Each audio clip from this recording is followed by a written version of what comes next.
Olá! Hoje a gente vai desvendar o que é o diálogo competitivo, que é uma das maiores inovações das contratações públicas aqui no Brasil. É uma ferramenta nova, super poderosa e que, olha, promete mudar bastante coisa. Então, vamos entender direitinho como ela funciona. Bom, e para começar, é importante entender o contexto, né? Essa modalidade ela não surgiu do nada, não.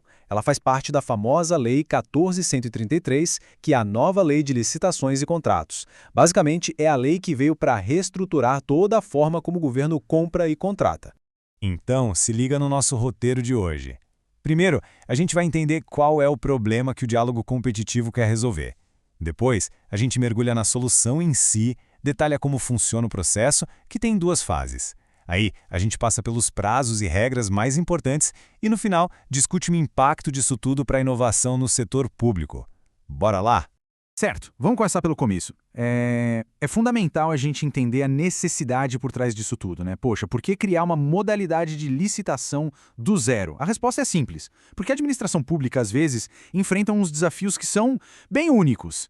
E aí é que está a pergunta de US$ 1 milhão, né? Como é que o governo faz para contratar uma solução que simplesmente ainda não existe?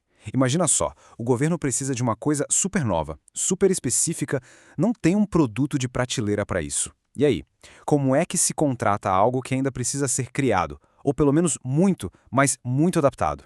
Pois é, o diálogo competitivo nasceu justamente para resolver esse tipo de problema.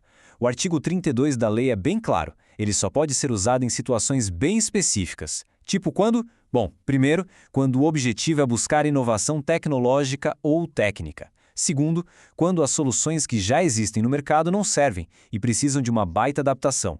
E terceiro, quando a própria administração não consegue, de cara, definir com precisão todas as especificações técnicas do que ela precisa. É para esses casos que ele serve.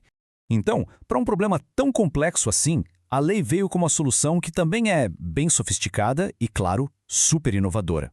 Olha, a própria definição que está lá no artigo 6º da lei já entrega o ouro. Presta atenção, não é um processo normal, onde o governo chega e pede propostas prontas. Não, aqui a administração pública senta para conversar, para dialogar com os licitantes que foram selecionados, para que juntos eles possam desenvolver a melhor solução. E a grande sacada, o ponto-chave é esse aqui. Essa colaboração toda acontece antes de alguém apresentar uma proposta final. Sabe, é uma quebra total com aquele modelo antigo, em que o governo definia tudo sozinho no edital e as empresas só entravam com o preço. Aqui não. Aqui, o conhecimento do mercado ajuda a construir a solução desde o início. Beleza. Mas aí a gente se pergunta, como é que isso funciona na prática? Bom, a lei desenhou um processo bem estruturado que é dividido em duas grandes fases. Funciona assim. São dois momentos bem claros. Primeiro, a gente tem a fase de diálogo. Essa é tipo o coração da coisa toda, sabe? É onde as soluções são criadas em conjunto. E só depois, quando já está tudo mais definido, é que a gente entra na segunda parte, a fase competitiva. Aí sim, as propostas finais são colocadas na mesa e julgadas. A diferença entre elas é gigante e bem clara. A primeira fase é toda sobre exploração, sobre criatividade, sobre discutir a parte técnica. É onde várias ideias e alternativas são debatidas. Já a segunda fase, essa sim é mais parecida com o que a gente já conhece. A solução já foi definida, então a competição passa a ser sobre quem tem a melhor proposta, as melhores condições para executar aquilo. E claro, para essa fase de diálogo funcionar direitinho, a lei criou algumas regras bem importantes. Para começar, não é todo mundo que pode participar. Existe uma pré-seleção com base em critérios objetivos. E agora, o ponto talvez mais crucial de todos, confidencialidade. É proibido que a administração conte para um concorrente a solução que o outro propôs. Isso é para proteger a inovação de cada empresa.